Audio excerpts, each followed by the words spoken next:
we had had a raid at our house by the military and police. That was a trial. In that fracas, as you all remember, my husband managed to escape.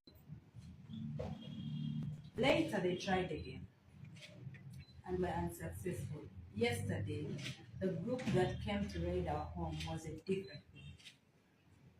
They were so many, heavily armed, drunk, and they looked the same and spoke one language.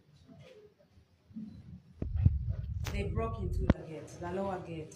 Our scary was in a different corner, so he saw them and he called me.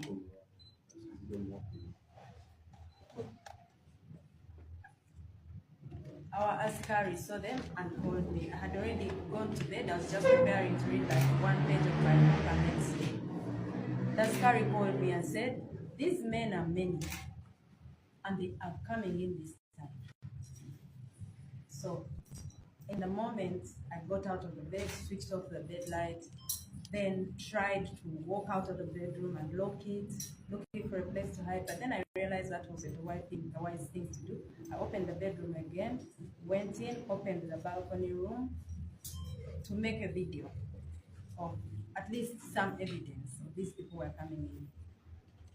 I just shot a small snippet thing because already they had ladders and they were climbing to our veranda. So when I shot that, I locked the veranda door again, went in, sent the video to our son Solomon, and I asked him to let people know that we were under attack. Then I called our other son, who is also my brother-in-law, Dax, and I told him, "It's finished. These people are coming in, definitely." So I walked out of the room, locked the door, and then went down the stairs. When I reached the stairs and looked in the window, there was this big group of men. Every window had like 10 men in it. And they said, "Open the door." They said it in Lunyankore. I replied in Lunyankore and said I was not yet open. So I passed the stairs, went to the general bathroom, locked the door, and called our neighbor, one of our neighbors. And I said, "We have a problem here, let everybody know." Then I came out of the room. When I came out of the room, they were already coming into the sitting room. They had finished breaking everything. There were so many, very many.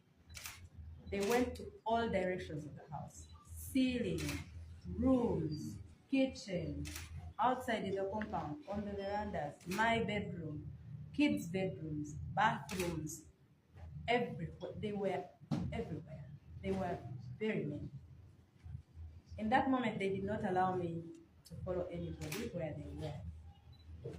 One of them told me to give them my phone. He came and sat behind me, told me, "Give me your phone." I gave it to him from this angle. He put it in front of me and said, "Give me the password," in Lunyankore. And I said back, "I'm not giving you the password." He said, "You're going to give me the password." And I said, "I'm not going to give you the password." He left, went outside on the veranda, came with other 4 men. So when he came back, he went in the same position where he was. He lifted me by the trousers. I was wearing 90 trousers and a shirt. He lifted me by the trousers, lifted me up, and then the one who was standing in front of me strangled me by the neck from the front. And then he told me, "Give me the password." And I told him in his face, "I will not give you the password." The one who was behind here pulled my shirt. So now I was between 2 men. One was strangling me, and one was pulling my shirt from there. And you know how the button chokes you here? So the button was choking me. I kicked the man who was in front of me. And when I kicked him in someplace very hurtful, and he walked away, then this one pulled me and all the buttons broke. Then he stayed with the shirt in his hands. So I walked across the room naked. Now, in that room, there were so many men. Some of them just shied away and looked to the side. Some of them kept looking, and there was one sober one. And he said in Luganda, "Let the name there, Mama Mudize, Sat here, I am married. It was on the floor. One of them picked it and said, Wanike Mipon, Oyambare sat. And I said, no, give me the shirt, I'll dress myself up. He gave it to me. In that moment, the other guy who took my phone and who had my shirt who tore my shirt in the beginning, came back and held me by my hair. It was plaited like this last night. He held me by my hair and pushed me all the way up to a pole across in the sitting room. And I hit my lip. And then he told me, bring the password. I said again, there's no password for you. Then he pulled me down on the floor. And they sat on me. I felt as if 4 bodies sat on me. There was someone, I think, was overseeing everything. He told them, what's happening here? Leave her. Then they went. I sat on the floor. And in that moment, I felt thirsty. I felt nauseous. I felt dizzy. My body was confused. I asked for water. They brought me a glass of water. I asked for more water. They gave me another glass. And that was the last that I remember of that event. The next moment that I got to realize, I was on the veranda sleeping in my own vomit. And the askari and the other boy organized drove me. So they left you in the company, you also were unconscious? They left me in my house. In my house or on the veranda, because when I realized I was outside on the veranda, sleeping in my own vomit. So all this while, they were asking me where my husband was. Where is your husband? I said, I don't know where he is. They asked me, did you think you would bring your brother here to run on Kampala MP and me? That's not how man conquer. I don't have a brother that ran for any position. They kept asking the askari, where are the children? They beat him here on the face. He has another cut on the head. They asked him where the children were. He didn't know. They asked him where the basement was. Where is the basement? He said, I'm new here. I don't know if there is even a basement here.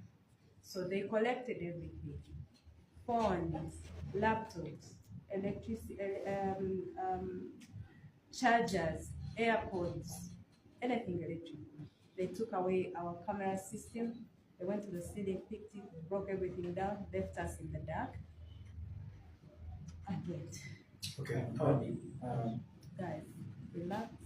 I just have 2 questions. But number one, the first one of the last one is from the 15th when you guys voted, you've been under house arrest, figuratively, right? And how did they allow you to move out yesterday, or in the state you were? Did they let you freely move, or what happened? So, the person who brought me just dropped the net. They opened from outside and said, what's the problem? He said, I have a sick person, I'm taking her to the hospital. Then they checked, and then they opened. I think they realized already, they had known that there was an ambush, and they raided in the house. So they're still in your place right now? They're still home. They're still there.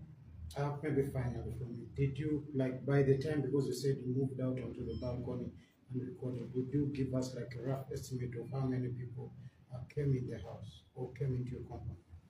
I can't tell the people in the compound, but the law met this group when they were leaving, because he was coming home and he met them. He can give you a good number, but the askari who saw them coming, he said they were in hundreds. They were very many. Every corner had a soldier in it, armed to the teeth. Putting on Uganda military uniform? Or some were in uniform, some were not in uniform. These people were drunk, and they were very provocative. One of them asked me in Munyankore how I could end up marrying a traitor of a Muganda, as if I never saw Munyankore to marry.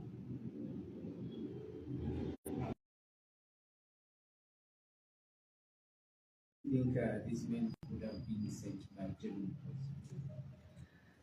General General Mozi has given my husband an ultimatum of 48 hours. sometime 2 days ago, 3 days ago now. Okay, it's past 48 hours. And he told him to come out of the latrine if that's where he was hiding.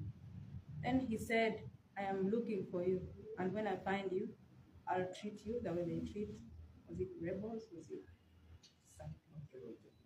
Outlaws, yes, outlaws. So, if someone threatens you to that extent, and they are in an office of power, and they're in control of the army and all the army outfit, how could you say they're not the one that sent those people? How are you and your family coping up with police being outside your home all the time, your husband being in hiding, and what is your message to him? I am home with two other people.